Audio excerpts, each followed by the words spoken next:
ఇంటర్‌లింక్‌లో gift card option వచ్చింది. అసలు ఆ గిఫ్ట్ కార్డ్ ఏంటి? దాన్ని మనం ఎలా యూజ్ చేయాలనేది ఈ వీడియోలో చెప్తా. ఎండ్ వరకు చూడండి. ఇంకా మన ఛానల్‌ని ఎవరైనా సబ్స్క్రైబ్ చేసుకోకపోతే లైక్ చేసి, షేర్ చేసి సబ్స్క్రైబ్ చేసుకోండి. వాట్సాప్ ఛానల్ లింక్ మన ఛానల్ బయోలో ఉంది. జాయిన్ అవ్వండి. మీరు యాప్ అప్డేట్ అయ్యాక వాలెట్‌లోకి వెళ్ళండి. వాలెట్‌లోకి వెళ్ళాక మీకు ఇంటర్ఫేస్ ఇలా వస్తది. వాలెట్‌లో మీరు క్లియర్‌గా ఇక్కడ చూసినట్టయితే ఇక్కడ మీకు గిఫ్ట్ కార్డ్ అని కనిపిస్తుంటది ఒక ఆప్షన్. దాని మీద క్లిక్ చేయండి. దాని మీద క్లిక్ చేశాక మీకు ఇంటర్ఫేస్ ఇలా ఓపెన్ అవుతుంటది. ఇక్కడ చాలా గిఫ్ట్ కార్డ్స్ ఉంటాయి.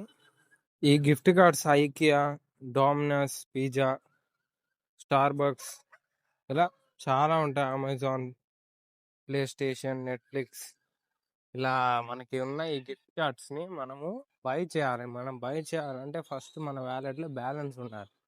ఈ వాలెట్‌లో బ్యాలెన్స్ ఉండాలంటే మనకి వెరిఫైడ్ ఐటీఎల్ వచ్చినప్పుడు బ్యాలెన్స్ వస్తది.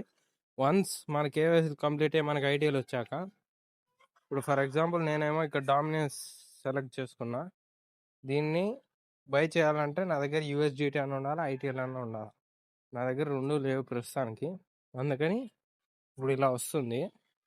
మీ దగ్గర బ్యాలెన్స్ ఉంటే ట్రై చేయండి. ఖచ్చితంగా మీకు కూడా గిఫ్ట్ కార్డ్ వస్తది. దీన్ని యూజ్ చేసుకొని మీరు బై చేసేటప్పుడు ఫ్రీగా దాన్ని బై చేయొచ్చు. ఎందుకంటే ఇక్కడ ఈ గిఫ్ట్ కార్డ్ యూజ్ చేస్తాం కాబట్టి కూపన్ కోడ్ లాగా.